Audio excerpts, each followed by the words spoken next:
Amigos se encontram para conversar sobre a arte de estudar os céus e explicar a Terra. Conversam sobre o passado, o presente e um possível futuro, num mundo quase novo de uma nova era, tirando conclusões para novas inclusões. Dizem ouvir as estrelas, quando se encontram na lua cheia.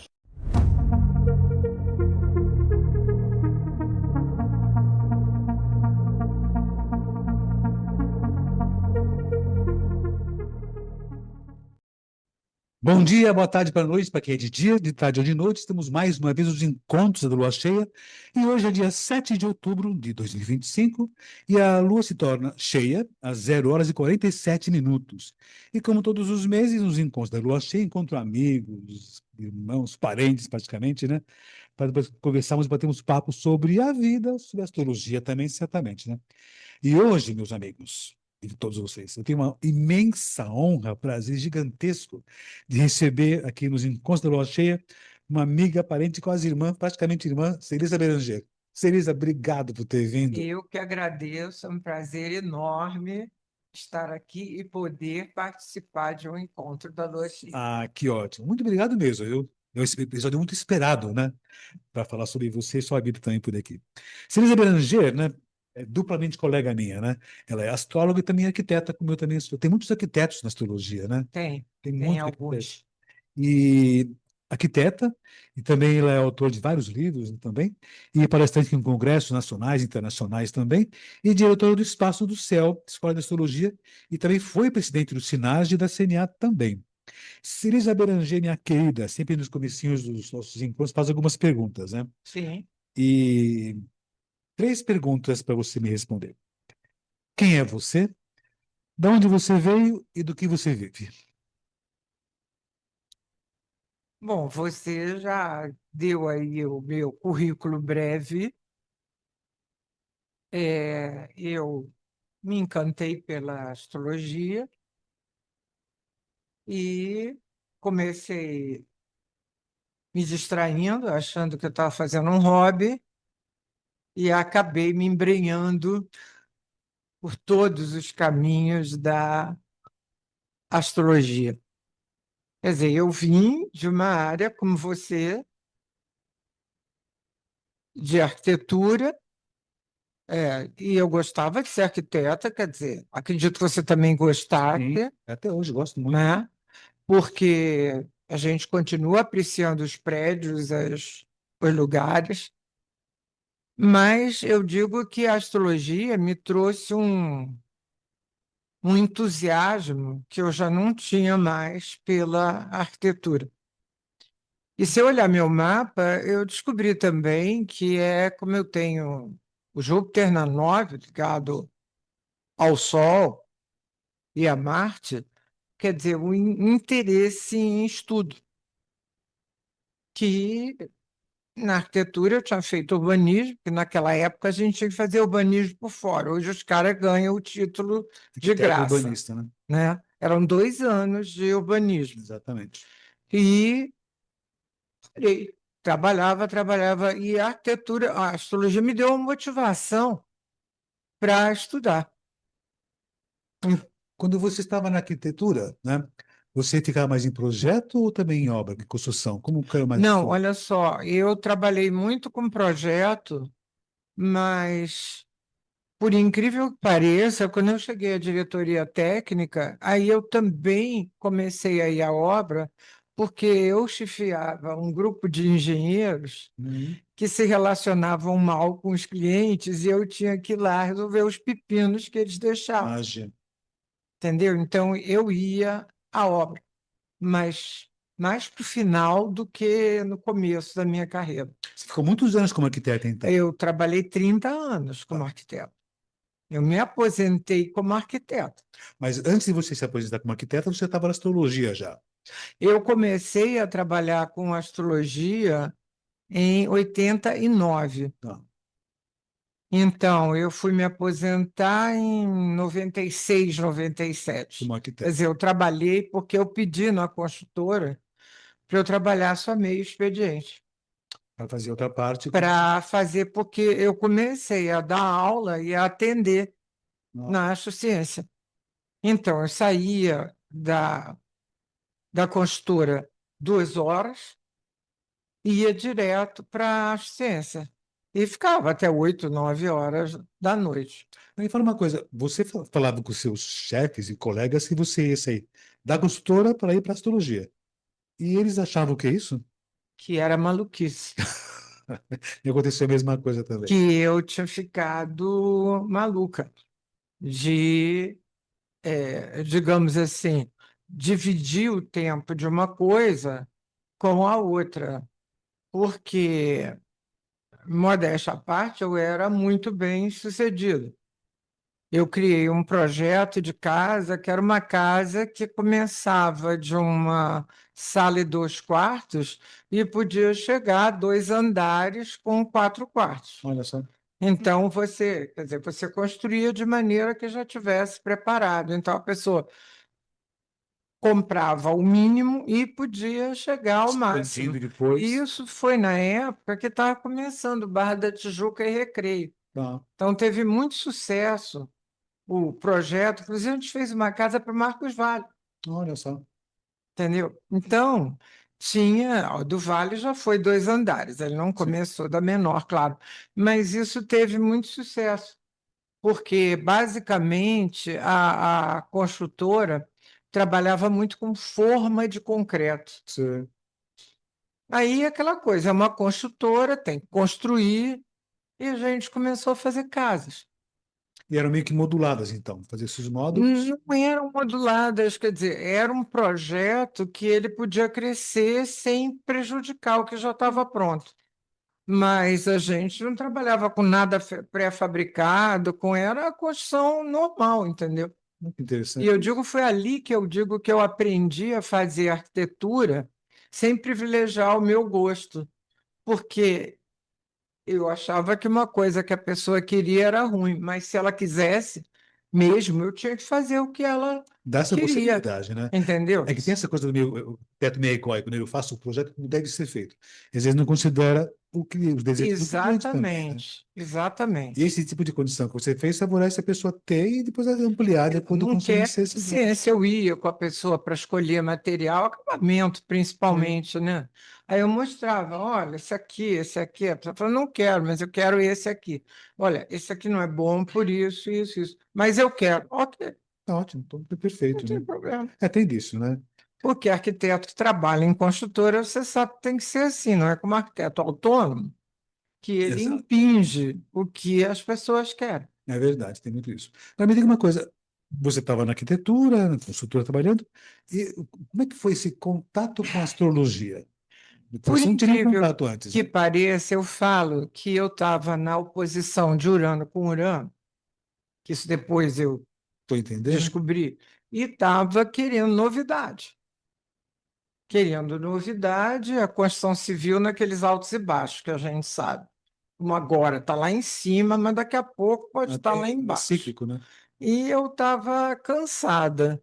Uma das empresas que eu trabalhei já tinha ido à falência, já estava em outra, e aí um colega meu, arquiteto, mais novo do que eu, aí começou. Celisa, vamos ver aí umas coisas. Olha, vamos ver uma aula de tarô, vamos ver uma aula de astrologia, vamos ver um jogo de búzios, foi Desse de jeito mesmo. tudo, entendeu? E quando chegou na astrologia, foi na época que estava o congresso, naquela época era Maria Eugênia de Castro, que promovia, no Hotel Glória. Sei, sei. E eu não sabia, André Barbeau estava aqui no Rio, quer dizer, mas eu não sabia. Então, ia ter uns cursos de astrólogos que tinham participado do congresso. E tinha um no fim de semana. Aí ele falou: vamos. Eu falei: vamos, Não custa nada, né? não É isso. custa nada, vamos lá ver. Ainda não tínhamos visto nada de astrologia. Aí eu fiquei encantada, foi tipo assim, encantamento netuniano, entendeu? Falei: eu vou estudar esse negócio. Aí ele: eu vou estudar também. Aí começou também a estudar. Isso foi em novembro. Em março, quando começou o curso, Eu fui, mas ele ligou para mim e falou assim: eu desisti. Não vai não, porque esse cara tá mal falado. Esse, tanto que eu não vou dizer o nome, Tá né? certo. Aí eu falei assim: "Ué, vem cá, ele não sabe astrologia?" Aí ele, parece que sabe. Eu falei, então eu vou. Ué, por que não, né? Por que não? E eu fui sozinha. Cheguei lá, não conhecia ninguém, Isso não é suficiente. na ciência do Leblon. Tá. Eu trabalhava na Tijuca. Naquela época já era uma barra você sair da Tijuca, atravessar o Rebouças e chegar no Leblon. Longe. Aí eu fui, não gostei muito da aula, mas falei assim, não, peraí, eu vou esperar um pouco para ver se eu sigo. E foi assim que eu não parei mais, E até você chegou da aula depois lá mesmo, né? entendeu? Aí era engraçado que depois uns amigos meus, inclusive esse que não foi fazer, marcou comigo depois da aula. Me conta como é que foi. A gente ia muito para um restaurante que era muito famoso na época, isso lá década de 80 no Rio, chamado Degrau, que ainda existe até hoje, mas não é mais do mesmo dono nem nada. Então a gente saía da aula e ia contar a história. Ele, é mesmo? Mas você tem certeza que é isso? Não, mas eu não vou entrar, não. Eu falei, não estou te falando para você entrar, você que está me perguntando, entendeu? E depois, é, no primeiro término do primeiro semestre, eu descobri que aquilo era pouco. Porque a pessoa ficava dizendo assim: tem um dia que você vai dar um clique. Esse negócio de ter um dia que vai dar um clique, para De mim, repente, assim, não é assim. não serve, né? Eu quero estudar. Quero estudar, saber como é que eu faço estudar. E ocorreu uma coincidência que eu fui visitar a minha amiga, que até hoje mora na França, e cheguei lá e descobri que ela estava estudando astrologia. E eu estava estudando, ela não sabia também. Olha só. E ela estudava com André Barbot. Olha só que interessante. Aí ela me falou que ninguém nunca tinha falado, naquela época não dava bibliografia nenhuma, não. E aí eu saí da casa dela na Provence, fui para Paris, descobri não só Barbot, como Henri Bouchon O chão também. e Gustavo Lambert Brahy. Aí foi a minha grande salvação, que a astrologia do Rio de Janeiro era americana. Tá, Ou você não estudava nem progressão, nem trânsito, nem revolução solar. é verdade. Aí, quando eu descobri aquilo tudo, falei, tem que procurar outros cursos, porque aqui não vai ser o suficiente. Então, eu estudei, eu fiz a formação completa da ciência. Mas aí, meu cara, eu viajava, eu comprava livro, eu estava descobrindo assim, um mundo. E aí aconteceu uma coisa que eu passei a não sair mais fim de semana. Fim de semana era para estudar. Olha só. E pesquisar também, né? Sim, estudar e pesquisar. Aí tinha gente que estudava comigo e eu começava a falar uma série de coisas. A pessoa fala, onde você viu isso? Onde você aprendeu isso? Fala, em tal lugar, em tal lugar. Ah, ensina pra gente. Eu falei, não, que ensina pra gente? Eu estou aqui de brincadeira, não estou levando a sério, não. Mas foi, e realmente eu fiquei muito focada. No início, eu estudava o fim de semana inteiro. Deixei de sair, deixei de fazer uma série de coisas. Quer dizer, me afastei até um pouco dos amigos, porque eu estava muito empolgada. E nenhum dos meus amigos estudava. Mas estava na arquitetura também, nesse Sim, eu momento aí. estava na arquitetura, eu estava trabalhando na construtora, entendeu? E quando, na construtora, que eu não tinha hora para sair, né? E aí, a partir do tempo que eu comecei a estudar, tinha a hora certa, e aí não teve jeito. Ó, tchau. Não, isso assim, amanhã. Obrigado. Não, amanhã. E eu que ficava no escritório até 9, 10 horas às vezes, passei a sair, nos dias de aula, eu saía às 6 horas, que eu tinha que estar às 7 horas no Leblon. Ou quando passou para Laranjeiras, foi melhor para mim, porque eu sempre morei em Laranjeiras, então era mais fácil e mais perto da Tijuca você ir para Laranjeiras do que para o Leblon. Mas, de qualquer maneira, eu diria assim, eu comecei a diminuir o meu foco na arquitetura. E você ficou na arquitetura até se aposentar. Então você não teve um corte assim, saiu da arquitetura. Eu fiquei na arquitetura até 2 anos depois de me aposentar. Eu Tá. fiquei até 98, porque primeiro eu saí da construtora e depois eu comecei a dar assessoria. Em arquitetura. Primeiro para o próprio pessoal da construtora, que quem filho de dono não se interessa. E o filho do dono não sabia nada. Ele não podia ficar no meu lugar porque ele não sabia nada. Então, o pai pediu para eu dar uma assessoria a ele. Eu falei, tudo bem, vou cobrar por hora, como é a questão de assessoria. E cheguei a fazer alguns trabalhos para outras construtoras. Aí, em 98, aí realmente, falei, não, agora não dá mais. Chega da arquitetura. Chega, vou parar com a arquitetura. Mas o mais curioso é que eu comecei a conjugar congresso de astrologia com a arquitetura que eu queria ver. Então, eu queria ver o Guggenheim de Bilbao. Então, eu fui no Fui até Congresso lá. de Bilbao. Até 2017, que eu não ia a Madrid há 30 anos, aparece o Congresso em Madrid. Eu falei, opa, é a hora Eu olhar isso também. de voltar a ver Madrid, o Prado e tudo, que sempre procurando conjugar. Quer dizer, como eu falei para você, a gente não deixou de ser arquiteto. Não, de jeito nenhum. A gente não exerce mais, né? Nós não deixamos de ser profissionais de arquitetura. Exatamente. A gente simplesmente não exerce mais a arquitetura. Nós somos arquitetos, não estamos aqui. Exatamente. Me fala uma coisa, tem um momento que você saiu da arquitetura, ficou só na astrologia, né? Como você estava conversando há pouco, né? Tem muitos arquitetos que se enveredam para a astrologia. O contrário não acontece, né? Mas eu conheço muitos, você, Eu também conheço. muitos, né? Essa conexão, né? Por que isso, talvez? Olha, a explicação do John Anthony West, que ele escreveu aquele livro em defesa da astrologia, Sim, ele fala que todas as culturas que a astrologia foi importante, a arquitetura também.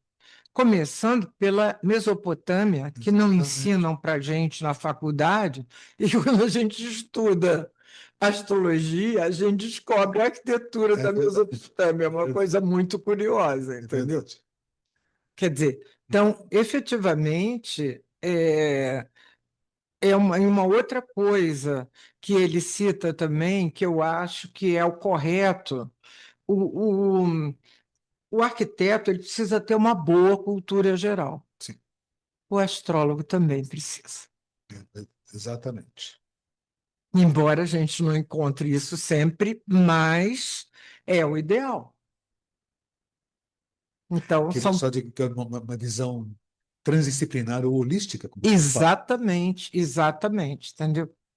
Então, você tem que ter aquela abertura de visão que o arquiteto tem, e que eu digo para você, uma coisa que talvez tenha te ajudado também, mas para mim também ajudou muito na astrologia, é a capacidade de visualização. Exatamente, isso é importantíssimo, né? Da perspectiva tridimensional, visão espacial das coisas, isso é muito importante. Sim, exatamente, porque eu sempre digo o seguinte: você não pode ser astrólogo e não entender nada de mecânica celeste. Não Não tem existe como, isso. não tem como. Hoje eu vi um colega nosso, peruano, botou assim no Instagram. Eclipse é um evento astronômico, nada tem com astrologia. Aí eu não aguentei, eu conheço a peça, entendeu? Eu já fui a congresso no Peru. Falei assim: olha, fulano, você está enganado. Eclipse era o foco de previsão maior na Mesopotâmia, Exatamente, muito importante. sempre considerado como um aviso especial do céu, até eles descobrirem os ciclos. Então, se a astrologia interpreta os eventos astronômicos, ela tem muito a ver com eclipse também. Exatamente, exatamente. Mas as pessoas não fazem essa conexão. Não, E é interessante, a cada dia que passa, as pessoas estão meio que desconectando a astronomia da astrologia. Essa eu, coisa da mecânica celeste. Poucos conhecem a mecânica celeste, que é uma coisa importantíssima, né? sim, eu acho que você tem que entender o movimento para poder interpretar. Claramente. Então, tem até meu Deus, como é o nome dele? Aquele filósofo que escreveu Cosmo e Psique, Richard Tarnas, Isso. que ele diz que o grande problema da humanidade é você ter perdido o contato com o cosmos. Como a gente fala, quando teve aquele tsunami da Indonésia, nenhum animal morreu. Eles foram embora antes até Eles sentem o cheiro da terra e o homem perdeu essa conexão com a natureza, né? com a natureza. E como diz o Tarnas, não só com a natureza, mas com esse mundo mágico. É lógico, você vai pensar que o racionalismo tentou acabar com isso. Como o racionalismo deu uma predominância para o Sol, a consciência, a Lua, bobagem. Meu filho, vai lá ver se a Lua não Sim, derruba o Sol com muita facilidade na astrologia. certamente. Quer dizer, então, eu digo assim, tem que olhar para o céu. Por isso que eu volto e meia escrevo, hoje mesmo escrevi, Saturno, oposição ao Sol. Tá bom para ver Saturno, entendeu? E alguns perguntam, mas Aproveita. como? Perguntam, mas como é possível Pois isso? é, como? Tem que ter o Saturno por aqui, ilumina totalmente o Saturno, então você consegue ver com mais facilidade. Sim, ele está mais perto da Está mais Terra. perto da Terra. Então é a hora da gente ver. Quer dizer, então você tem que ter uma conexão com o céu. Hoje você tem uma vantagem, 1000 programinhas de celular Sim. para você olhar para o céu, mesmo que você esteja num lugar que a luz não Pois te é. impede. Existe isso, né? Com essa facilidade. Mas as pessoas olham aplicativo qualquer para poder olhar o céu, mas não olham para o céu, olham para o aplicativo, Não, né? mas eu digo o seguinte: você tem, por exemplo, sempre que eu vou para. Eu gosto muito de ir para Spa em Petrópolis, Itaipava, que você tem. São Céu lugares altos, bonito. você tem uma visão. Então, eu quero me situar. Eu pego o aplicativo para me Para situar, utilizar mas depois eu vou olhar para o céu. tem uma coisa interessante, o ser humano o ser humano tem uma preguiça natural, né? Então, se está no aplicativo, ele não olha para o céu. Está vendo por aqui e se satisfaz com essa condição, né? Tem até um filme, não sei se você assistiu, é uma animação chamada Wall-E, né, que tem essa condição. As pessoas olham só para a tela e não olham o entorno, né? E essa condição de olhar o aplicativo, né? Olha o aplicativo, vê lá as coisas, mas como é isso tridimensionalmente? Fica meio no 2D. Apesar que falam que é 3D, não é 3D, coisa nenhuma, né? Mas olha, aquilo satisfaz. Mas você sabe que os nossos colegas do Renascimento, os arquitetos, não são os astrólogos, os arquitetos, faziam um espelho d'água para poder refletir o céu. Olhar com mais facilidade, né? Exatamente. E o Van Gogh é um apaixonado pelo céu, é um É porque pintor isso é verdade. apaixonado pelo céu. Não só em termos de estrela, como do Sol, tem uns astrônomos que foram lá para Provence para ver de que lugar exatamente o Van Gogh tinha desenhado aquele pôr do sol. Olha que lindo isso, né? Astrônomo. Astrônomos, né? Devia ser astrólogo, entendeu? Certamente, certamente. Tem essa conexão. O, essa condição de você olhar a arquitetura em questões de forma, de espaço, isso colabora muito para você poder entender a astrologia como forma e espaço. Sem dúvida. Nós temos esse tipo de formação na arquitetura e eu também tive na astrologia, como você teve na astrologia também. Isso falta muito hoje em dia, nas formações que existem em astrologia.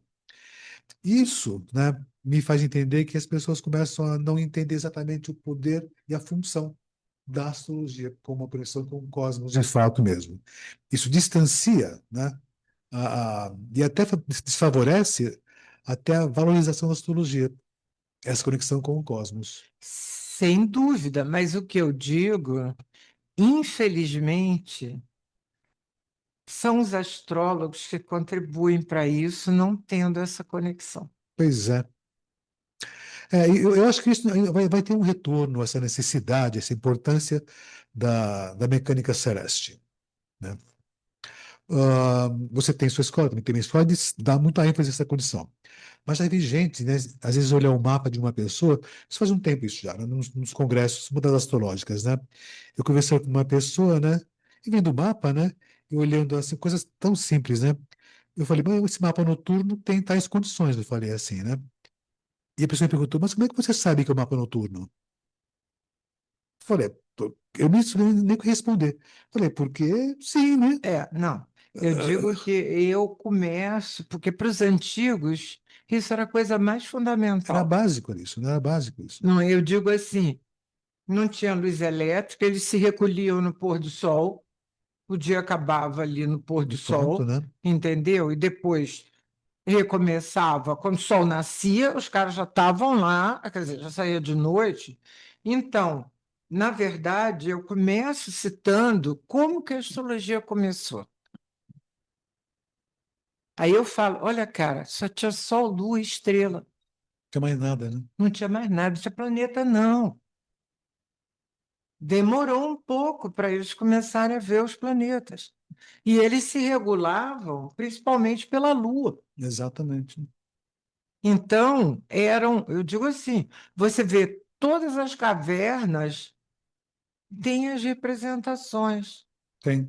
umas das constelações e outras da marcação de lua nova e lua É cheia. uma questão de tempo, né? Tempo De e conexão com o tempo, cosmos. porque eles regulavam pelas caçadas, para Exatamente. fazer as caçadas. Então, cara, Paleolítico Superior, isso é 28.000 até 10.000 antes de Isso Cristo. já é astrologia, já, né? Isso é Isso é astrologia. astrologia. Os astrônomos, quando descobriram isso, falam que é arqueoastronomia. Isso, tem esse termo. Aí eu falo, que gracinha.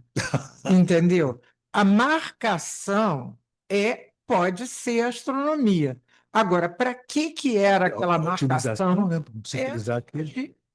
É que a astrologia é uma ciência que vê abaixo do objeto. A astronomia você vê o objeto em movimentação. Exatamente. Não, a astrologia ela vai formular hipóteses e vai ver o objeto.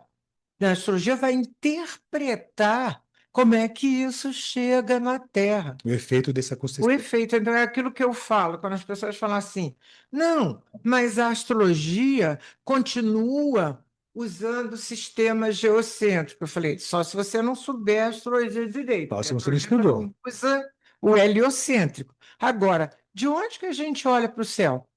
Da Terra. É da Terra? Por que os astrônomos classificam os planetas em inferiores e superiores à Terra? Do ponto de vista da Terra. Terrestres e gigantes de gás. Qual é a Sim. referência? A É a Terra. Terra. Então a astrologia ela tem como referência a Terra, né? Claro, ela tem que referenciar, porque o homem queria entender que papel que ele tinha ali Que tinha ao dentro do redor, né? cosmos. O que eu estou fazendo aqui?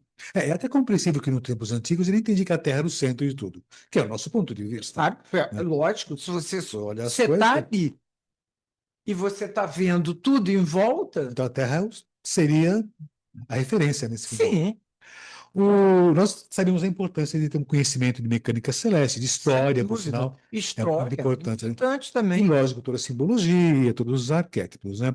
Que nós tivemos uma boa formação. A minha formação, né? Teve uma parte que foi meio linear, no GE, no antigo GE, e fiz cursos em vários locais também por aqui. Você fez curso na ciência e ficou buscando outros cursos em todos os campos por Não, aqui. depois que eu terminei a ciência, eu comecei a fazer curso com tudo que aparecia. Exatamente, era o nosso caso, né? E viajava, vinha a São Paulo, vinha para ver onde tivesse um curso interessante, entendeu? Porque eu digo o seguinte, para mim, a astrologia, você não pode parar. Não. Tanto que eu não aceito essa história de chamar astrologia tradicional sem usar Urano, Netuno e Plutão. Nenhuma ciência que não avança permanece. como é o caso, por exemplo, a astrologia teve, no século passado, o avanço da astrocartografia, Sim. do espaço local. Quer dizer, foram criações. Então, todo conhecimento que não avançar, que fica estagnado, ele vai morrer. Tanto que eu até prefiro chamar a astrologia tradicional de astrologia clássica. Não, eu digo isso. Nós fazemos a astrologia clássica com a base Mesopotâmia e Grécia Certo? e com a evolução que ela teve, Que chegou até hoje, né? que chegou, está aí até hoje. Agora, dizemos assim, tradicional, tradicional de quê? Entendeu? A base da astrologia é a astrologia clássica. Quem estuda a história da ciência vai pegar a astrologia e vai considerar, porque ela está lá nos portais da história da ciência. Exatamente. É. Foi a primeira linguagem construída pelo homem. Tanto que esse acúmulo de conhecimento que foi chegando até nós, alguns chamam de astrologia moderna. Eu prefiro não chamar de moderna. Eu prefiro chamar de contemporânea, Não, você tem razão, mas eu digo com base clássica. com base clássica. De onde Entende? veio tudo isso, né? Pode até pensar na arquitetura. A arquitetura de hoje, né? Tem uma base da astrologia clássica. E do mesmo modo, né?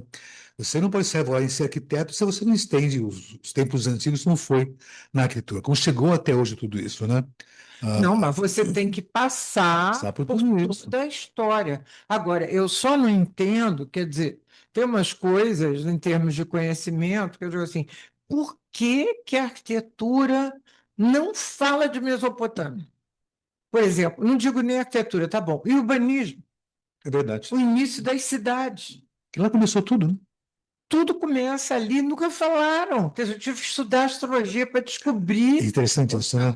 o início da história Quando da você vê a arquitetura astrologia, ocidental. e lá você consegue entender por que que era o Exatamente, urbanismo era daquele período, pela astrologia. exatamente, entendeu? Que coisa doida, né? É impressionante.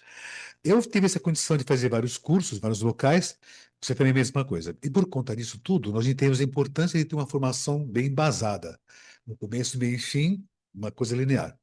Tanto que eu tenho uma escola, você tem uma escola.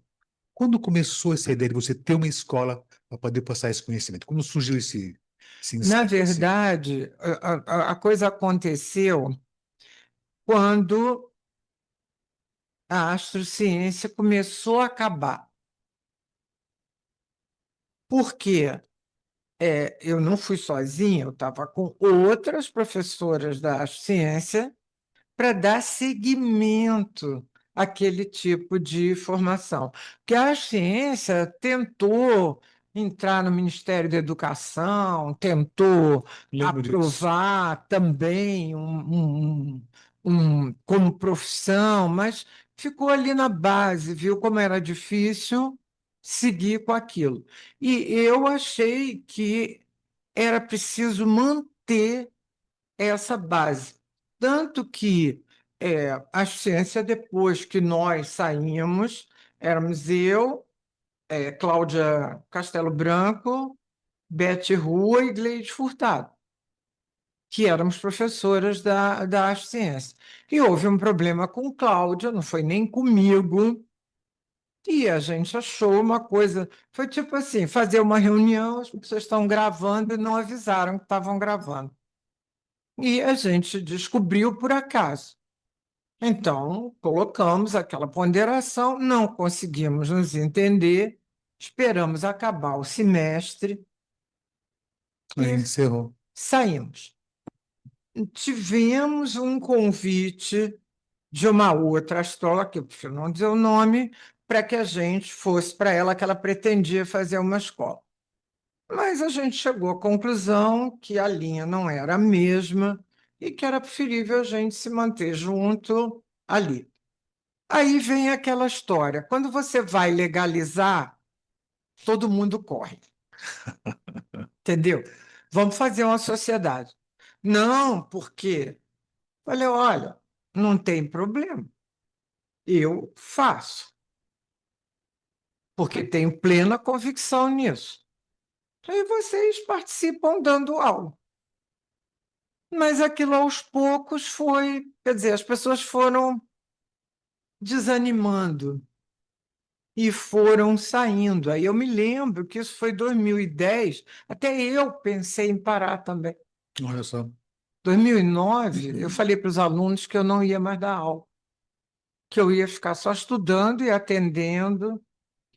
Aluguei a minha sala para uma astróloga que queria tentar dar aula. E aí os alunos começaram a pedir: não, dá aula no seu escritório, que no meu.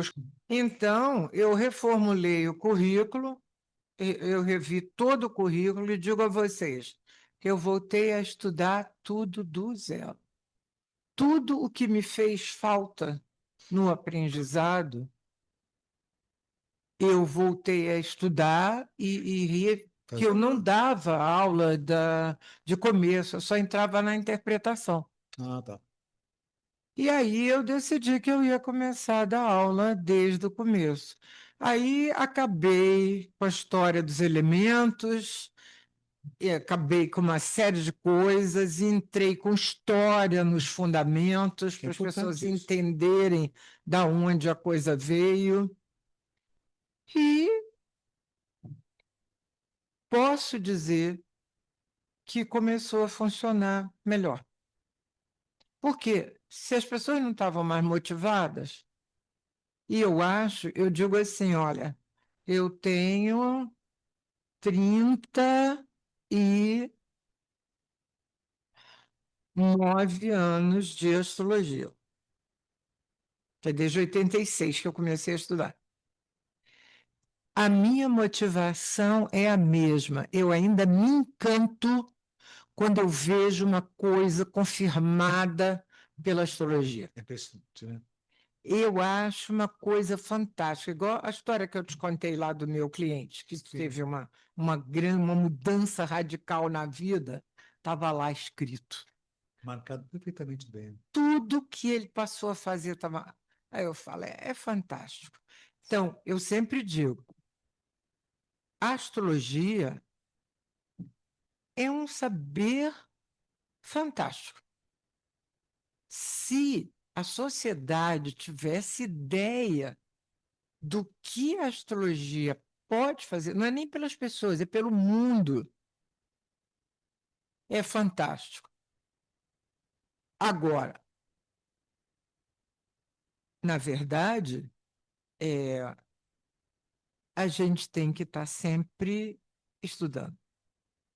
E eu acho que a motivação é essa, é de você não parar de estudar. Porque eu digo assim, olha, eu lamento ter começado a estudar astrologia com 30 e tantos anos. Que eu me lembro, quando eu tinha 7 anos de astrologia, eu falei assim, não, vou parar que não vai dar. É muita coisa. Não vai dar para eu aprender tudo que eu preciso aprender. Foi bem aquela crise de Saturno dos 7 anos. Aí depois eu falei assim, não, eu vou estudar tudo que eu puder estudar. Não vai ser tudo, mas eu vou fazer o que for possível. Porque sempre tem o que aprender. Sempre tem. Você disse uma coisa interessante, né? Eu também tenho essa opinião, da importância da astrologia para a sociedade, Exatamente. para o mundo, para a política, para tudo, Para né? tudo. Agora, a astrologia sempre teve essa condição de sempre ficar um pouco à margem de tudo isso, né? Ah, Quando foi o século XVI, XVII e assim em diante, né? Teve aquela condição da astrologia meio que ser renegada, escondida, né? Até pela igreja também. Parece que isso repercute até hoje ainda, a astrologia ficou à margem das coisas. E depois, com o acontecimento das grandes mídias, né, parece que ficou só uma parte mais superficial da astrologia. E a gente que trabalha tanto, a gente não consegue furar essa bolha, ultrapassar. O Exatamente. que a gente poderia fazer para ultrapassar estourar essa barreira, quebrar com essa barreira? Difícil, né? Olha, eu acho difícil porque isso aconteceria se a gente tivesse uma união. Porque, veja bem, é um tempo de Plutão em Aquário, né? Sim. Aquário é cooperação coletiva antes de tudo. Então, a força vem de. Não precisa ser governo, não precisa ser religião, não precisa ser. É você ter uma força para questionar alguma coisa, defender alguma coisa. E o que eu acho é que a astrologia, ela teve o boom, século XIV, XV, XVI, foi o boom da astrologia. E ela se recolheu, como você falou, século XVII, XVIII, XIX, aí ela começa a ressurgir. Mas, para mim, esse ressurgimento dela também não veio da melhor maneira, porque houve um prejuízo da importância dos planetas. Exatamente. Até hoje se luta com relação a isso. Importa-se mais com o signo do que com os A planetas. valorização extremada dos signos prejudicou a importância dos planetas. E, para mim, isso levou a que as pessoas achem que sabem astrologia, porque elas sabem signo, não sabem, porque falam bobagem de Falam signo. bobagem. Exatamente, mas acham que sabem e que a astrologia é uma coisa banal. Né? 12 posições, 12 12 tipologias. posições. O que é isso? Não é nada, não. Qualquer um pode fazer isso, entendeu? Então, por isso, eu sempre falo para você, a gente tem que lutar para difundir o que é verdadeiramente astrologia, porque olha só, por que nossos clientes se mantêm há 30 e tantos anos? Eu tenho clientes empresários. Não assina um contrato sem me Tem que pedir a consultar. data, se está bom para assinar ou não. Não é fanático, mas ele vê que aquilo. Por É quê? funcional, né? Uma ou outra vez ele deixou de fazer, deu um monte de coisa errada. Aí ele volta. Então, por que as pessoas que trilham aquele caminho normalmente não abandonam? É mais fácil aluno abandonar estudo Sim. do que cliente que segue deixar de fazer o mapa. E é esse fenômeno que acontece, né? Ah, eu tenho muita preocupação com essa condição de fazer uma boa formação para os novos astrólogos, para que eles possam se dedicar e também seguir com esse mesmo tipo de conceito, né? Com esses novos fenômenos modernos, né? As inteligências artificiais, não só, mas inclusive também a internet, né? Isso, eu acho que no começo, no fim, tudo vai dar certo. Mas eu acho que isso pode atrapalhar um pouco essa questão da inteligência artificial, dessa tecnologia avançando de tal maneira que faz com que as pessoas não raciocinem. No fim, tudo vai dar certo. Elas vão usar bem Eu vou te tudo. contar uma curiosidade interessante. Um mês atrás, nós já temos 2 meses, eu resolvi entrar num debate com o chat GPT. Ah, você fez isso? Isso. Chegou num ponto que ele disse que não tinha como avançar. Tem uma limitação. Eu adorei. Eu não pensei que ia acontecer isso, não. É porque tem um Porque limite de você vai informação. aprofundando, entendeu? Claro. E Mas chega chega um uma hora limite. que ele. Por quê? Porque o chat GPT, ele vai pegar o que está escrito por aí. Em todo canto por aí, né? Lógico, ele não fez uma formação. Ele pegou informações Ele conclui de uma série de coisas que ele e, captou. e ele Né? descobriu que as informações que ele pegou eram limitadas. Pois é, nós temos essa condição de fazer essa avaliação e até essa avaliação crítica, observando, avaliando e conversando, né? De novo, comentando, né? Existe a inteligência artificial e a preguiça natural do ser humano. Essa é pior do que a inteligência artificial. Pois é, essa preguiça natural que me preocupa. Eu acho que no fim tudo vai dar certo.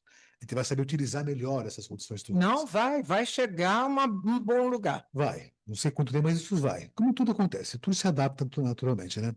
Agora, eu tenho uma escola, você também tem uma escola, a nossa preocupação é fazer isso. Qual é a maior dificuldade que você tem, vê, com relação aos alunos, esses novos alunos, para se tornarem astrólogos? A dificuldade que nós temos que enfrentar esses nossos desafios para fazer uma boa formação daí em diante? Olha, a conclusão que eu chego é que se a pessoa tiver realmente interesse, tem me acontecido de pegar pessoas de conhecimento autodidata e que têm humildade, desculpe, mas nem todos têm, de vir começar do zero. Aí eles vão descobrindo os buracos deles, as falhas que eles têm. Uns, isso serve de motivação para ele seguir em frente, e outros desistem. Ah, é mais difícil do que eu pensei. Sim, entendi isso. Porque eu sempre falo isso, olha, o estudo em escola tem a vantagem de ser um estudo dirigido. Você não vai lá na frente e volta lá atrás. É igual uma faculdade que você faz, que você não sai, digamos assim, sabendo tudo, você tem que ter prática para desenvolver, mas você tem uma orientação de como desenvolver aquele saber. Então, a mesma coisa. Um autodidata, ele vai pulando de galho em galho. Às vezes ele sai da raiz, vai lá para a ponta da copa, e aquele meio do caminho ele fica complicado, e ele fica, às vezes, sem conseguir juntar as coisas. Então, essa é a primeira coisa. Agora, normalmente, quem entra na astrologia com muito gás, eu estou empolgadíssimo, e não vai. Tem que ser aquele que tem dificuldade, aquele que tem que se esforçar, Disciplina, né? tem que ter disciplina. Porque eu digo assim: olha, você assistir aula e não estudar, não adianta nada, você vai esquecer. Você tem que colocar em prática. Então, agora, a gente tem, você sabe, você tem, eu tenho, pessoas que vieram fazendo direitinho e chegaram ao trabalho final. Aí vem o pior de tudo, o trabalho final. A dificuldade Fazer a das síntese das coisas. pessoas de fazerem um trabalho final. A quantidade de aluno que eu tenho fez tudo e não fez o trabalho final é a grande maioria. Que parece que até certo ponto aquilo já é o suficiente para você colocar na escola. Exatamente. E esse imediatismo, que cada vez mais é lancinante, né? Isso atrapalha bastante. Mas é que eu tenho visto muito, né? Eu vou te encontrar também lá no Rio de Janeiro, no simpósio, né? E vou fazer parte de uma mesa que é a geração Z e astrologia, né? E eu tenho observado muito essa geração Z, que é meio controverso isso, essas divisões. Eu tenho percebido que tem uma geração que está chegando, não sei se é a Z ou o raio que for, que estão percebendo que existe alguma coisa que deve se dar mais atenção. Não são todos, não. Mas parece essa geração que está chegando, que eu não sei exatamente qual é o nome, né? Está percebendo que essa superficialidade, essa rapidez, não vai fazer um bom efeito. Então, eu tenho percebido que tem um ou outro que já está querendo ir mais adiante, né? E mesmo assim, esse pessoal que às vezes busca mais conhecimento, né? Não tem onde buscar conhecimento, a não ser nas escolas também. Você comentou do autodidata, né? Eu também tenho uma série de momentos que eu fui fazer escolas e depois me vou lá fazer outros cursos também. Você também. No nosso tempo, você ser um autodidata somente era bem diferente. Tinham textos, tinham livros, tinham autores. Hoje em dia, alguém que, mesmo que seja autodidata, né, não tem de buscar conhecimento. A não ser aonde? No chat GPT. Pois é, esses autodidatas de hoje, né, não terão tanto acesso ao conhecimento que nós tivemos quando nós buscamos formatar um tipo de conhecimento. Então, o conhecimento escrito ou publicado, não importa como seja hoje em dia, né? Ele é muito falho, é muito falho. Tem nas redes, né? Mas o ChatGPT ele não tem todas as informações, como você comentou, porque isso todo mundo chega até Exatamente. um certo ponto, né? E como fazer isso agora? Não, tem mais uma coisa aí. Não é só o chat GPT, é a internet. Sim, As pessoas escutam um monte de pessoas sem seletividade. Essa é outra coisa que eu acho importante de escola, que é o que faculdade dá para a gente também, te dá discernimento. exatamente. Você ouve uma coisa, isso aí ó, Não tem sentido, né? tem menor cabimento. Mas que seria a base, né? Conhecer as coisas. Agora, as pessoas que não têm ou a escola ou a leitura, não têm discernimento. Não tem o senso crítico, né? Então, eu vejo, às vezes, a pessoa dizer assim para mim: Ah, você podia me dizer que pessoas você acompanha? Eu falei: Nenhuma. Não tem nenhuma pessoa que Verdade. acompanhe. Eu vejo coisas quando eu sei que vai ter uma coisa interessante. Eu não tenho tempo para isso. Eu trabalho, eu estudo, e hoje a gente mais velha ainda tem problema de médico, um monte de Tem coisa. isso. É Então, eu verdade. falei, eu não acompanho ninguém. Agora, eu vou ver se eu sei que teve uma live interessante, teve uma. Isso eu vou Alguma ver. coisa, né? Então, você não tem que acompanhar ninguém, porque o tempo que você está acompanhando, você está estudando. Essa falta de discernimento, eu nem culpo as pessoas que de repente não têm um senso crítico, né? Mas o que falta, né, é a base de conhecimento. Por exemplo, na astrologia, né? Tem gente que até está na astrologia sem criticar e criticando, né? Mas eu sabia que é qualidade primitiva. Não, não, isso eu acho, É a sinceramente, base ninguém me de tudo. ensinou. Ninguém me ensinou, não. Mas na minha formação da astrociência nunca foi falada em qualidade primitiva. Eu tive que buscar esse conhecimento quando Isso já. é básico na astrologia. Tem que começar por aí. É a base de tudo, né? É a base de tudo, base de planeta. Porque as pessoas Exato. vão olhar isso em signo. Eu falei, meus senhores, começou com planetas. Entendeu? E quando falam, eu falo, olha lá, Hipócrates ou o genro dele, Pólibo, ou que seja, não falou em elemento nenhum. Só falou em qualidade primitiva, Mentira. estação do ano. Exatamente. Não tem elemento. Quer dizer, aí a pessoa. Quantos? Até hoje. Eu pego autodidata que nunca ouviu falar em qualidade primitiva. Aliás, eu digo assim, quando a pessoa fala para mim, não, eu quero começar de não sei o quê, interpretação. Eu falo, então eu vou te fazer 3 ou 4 perguntas para saber se você sabe alguma coisa para falar de interpretação. A primeira que eu faço é qualidade primitiva. 9 entre 10 nunca ouviram É falar. verdade, é verdade. Por quê? Os manuais não têm. Por isso que eu continuo indicando o manual do Barbu, que Que o tem Barbu essa tem. condição, né? Porque os manuais que nós temos em português, modernos, e muitos espanhóis também, não Não têm comento isso. qualidade primitiva. Não tem. Não tem mesmo. Não tem mesmo. Que é a base de É a conhecimento, né? base.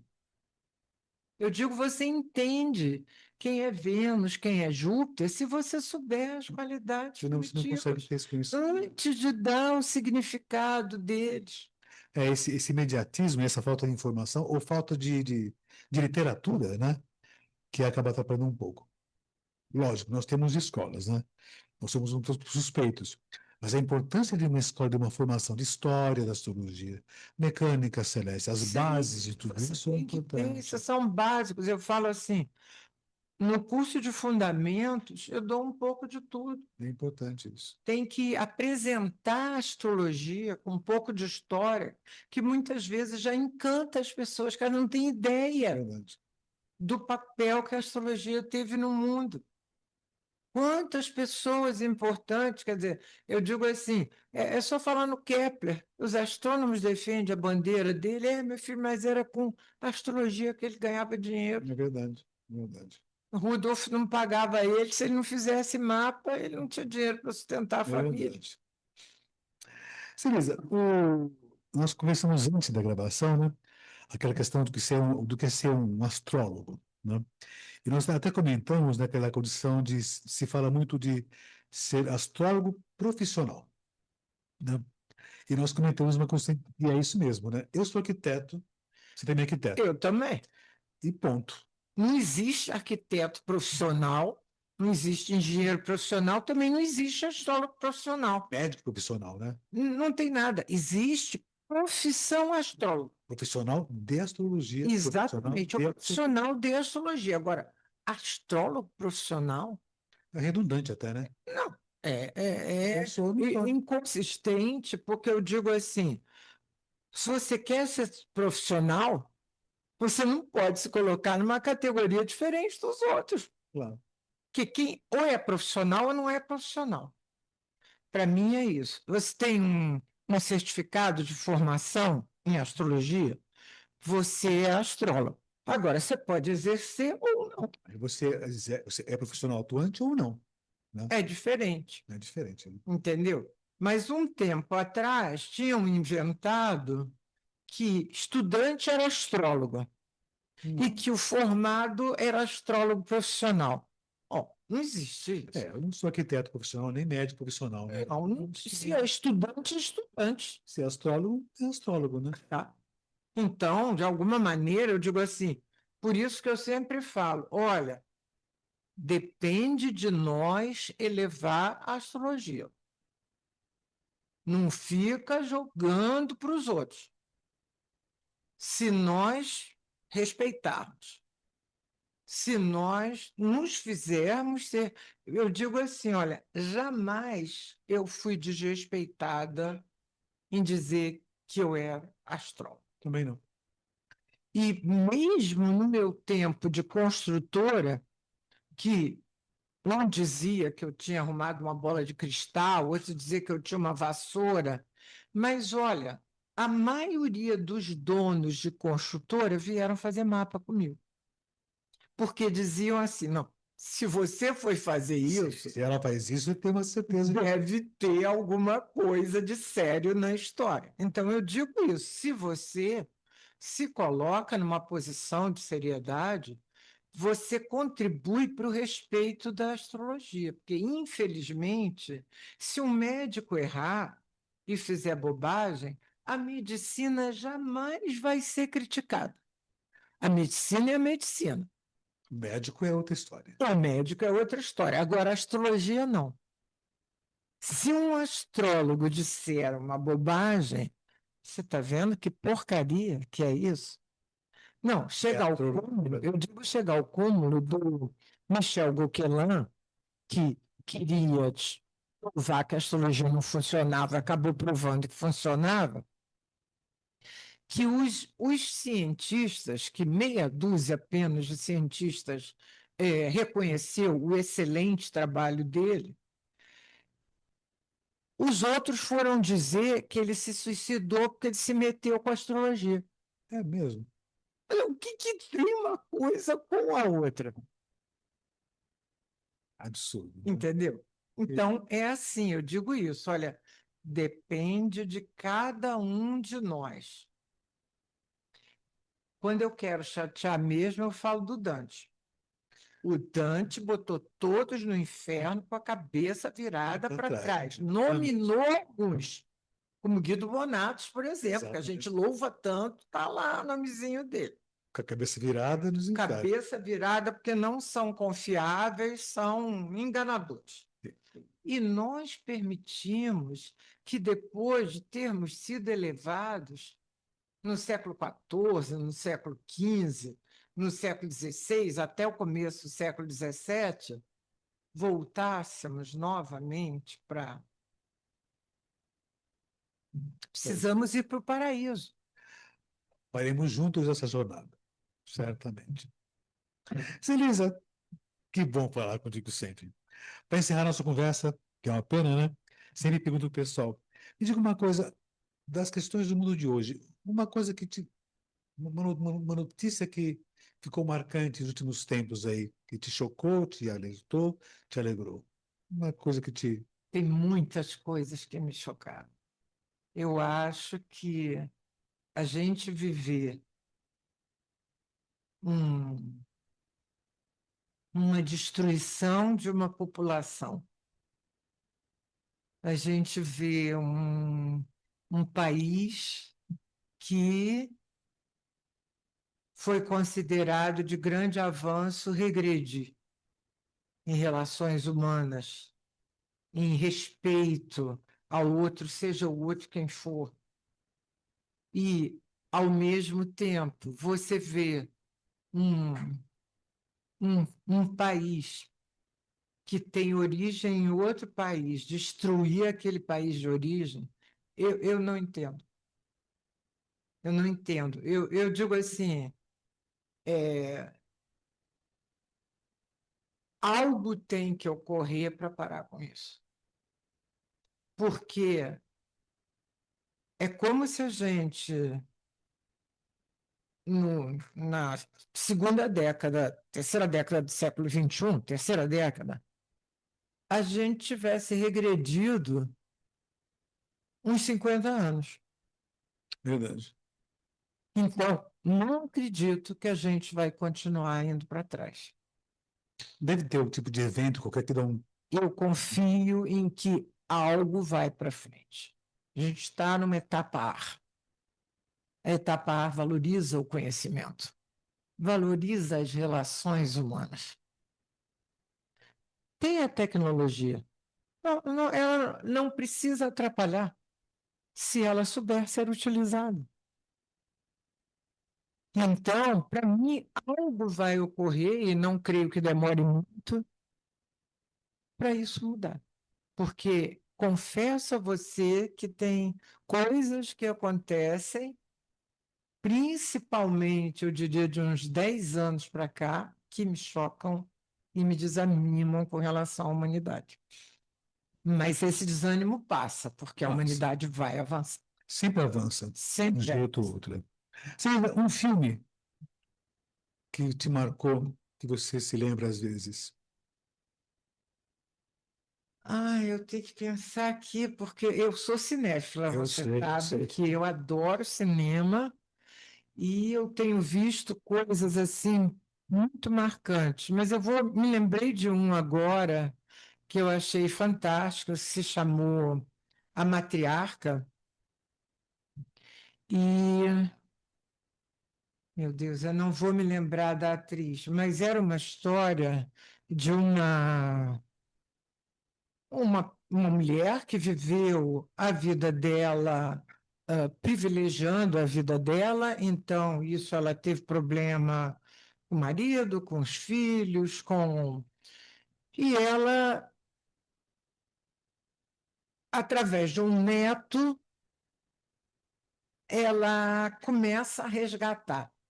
Ela tinha uma doença terminal que os filhos e o neto não sabiam, e ela sabia, e ela bebia gin o dia inteiro. E, claro, ela estava prejudicando. Mas o final do filme é ela combinar com o filho e o neto que ela queria terminar vendo um nascer do sol. Olha que lindo. Com eles. Aliás, eu não me lembro agora se era um nascer ou um pôr do sol. Acho que era um pôr do sol. Então, termina aquilo numa relva maravilhosa, ela com o filho do lado, com o neto do outro, e aquele pôr do sol Ah, que lindo. Vou assistir. aparecendo ali. A Matriarca. Tearca. Vou assistir. Foi um filme assim, especial, que passou pouco tempo. É uma mulher que eu adoro ela, mas não lembro. Um livro. Hum? Um livro que você recomenda. Um livro. Eu vou dizer que eu li um livro do Dan Brown, não é esse que saiu agora, estou doida para ler. O Último Segredo. Segredo Final. Tá. Chama-se A Origem. Me falaram já desse livro. A Origem, o filme começa no Guggenheim de Bilbao, que é um museu que eu adoro, e depois ele vai para a Catedral de Madrid e vai para a Casa Milá.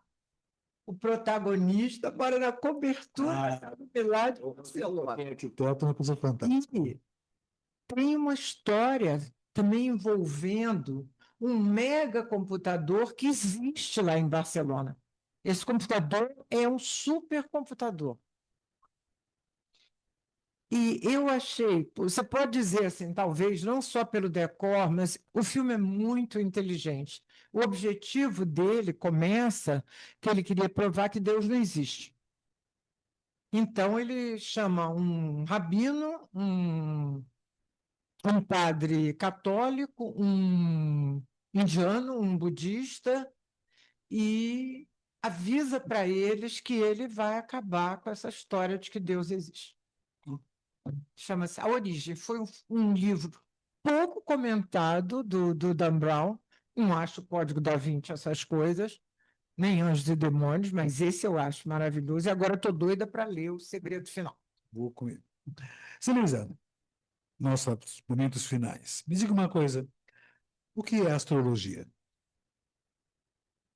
Eu defino a astrologia como a primeira forma de linguagem criada pelo homem que utiliza os astros como símbolo, com o objetivo de situar as pessoas dentro do cosmos.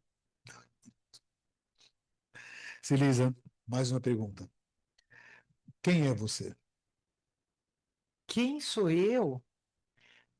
Olha, eu sou uma pessoa, antes de tudo, empolgada pela astrologia, pelo que eu faço, pelo trabalho que eu faço, de dar aula, que eu passei a considerar mais importante do que atender, para deixar pessoas preparadas para elevar a astrologia.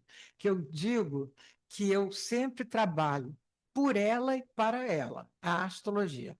Agora, eu sou uma pessoa exigente e quanto mais velha estou ficando pior, porque não aceito mais determinadas coisas que eu aceitava ainda. Eu falo que a minha sorte é que eu tenho Vênus em trígono no meu meio do céu em Libra. Ah, que bonito. Então, eu sou política, mas estou ficando pior, porque tem certas coisas que eu condescendia e que atualmente eu não tenho mais Tá condescendência. certo. Tenho pouco tempo, não sei quanto, mas é muito menos. Então, não tem porquê eu perder tempo com o que realmente não vale a pena. Tá certo. E para finalizar nosso grande bate-papo, Celisa Boulanger, aonde é que você quer chegar? Eu acho que eu já cheguei. Não estou mais preocupada em. Tanto que eu digo assim, quando as pessoas falam assim, não, mas vai te divulgar, eu falei, não estou precisando, graças a Deus. Nunca fiz uma divulgação minha pessoal. Como astróloga, jamais. Eu divulgo a escola. Eu, pessoalmente, não. E eu faço uma coisa que eu sempre quis fazer. Eu tenho um canal no YouTube onde eu coloco os trabalhos que eu faço, que às vezes as pessoas leigas não entendem, e eu falo assim, ó, desculpe, não estou interessada em leigo, já tem gente demais interessada em leigo. Eu estou interessada em quem estuda, quem quer se aprofundar, quem quer avançar. Ou se você quiser entender o que a astrologia realmente é. Várias vezes já me ofereceram para monetizar o meu canal. Eu falei, não vou fazer isso, de jeito nenhum. Que não é, eu não estou fazendo por esse motivo. Se a minha ambição fosse realmente ganhar dinheiro, eu tinha ficado na arquitetura. Eu não ia, na arquitetura eu consegui comprar 3 apartamentos, na astrologia, nenhum. Pelo contrário, vendi um. Então, não é isso. Eu digo assim, para mim, eu dou muita importância à honestidade, à seriedade e ao estudo. Isso que é o mais importante, né? Celisa, muito obrigado pela amizade. Obrigada eu, que nós somos grandes amigos, graças a Deus. Então, e é sempre um prazer poder estar aqui em São Paulo. Você sabe que esses 3 dias que eu passo aqui, a gente conversa o tempo É todo, verdade. pelo tempo que a gente não conseguiu conversar durante o ano. Então, é um prazer imenso realmente poder estar aqui. Muito obrigada por essa oportunidade. Eu que te agradeço imensamente pela amizade. E ó, eu já falo várias vezes isso, né? Eu já estou numa idade que eu posso agradecer pela astrologia a sua presença marcante. Um beijo grande para você, um Beijo brinde para também. você e até, até Ontem, hoje e sempre. ontem, hoje e sempre. Beijo grande. Meus amigos, bom dia, boa tarde, boa noite. Mais uma vez do Encontro da Lua Cheia. E nos encontramos no mês que vem em mais do Encontro da Lua Cheia dos grandes amigos. Beijo grande, Celisa. Obrigado por ter vindo. Beijo grande.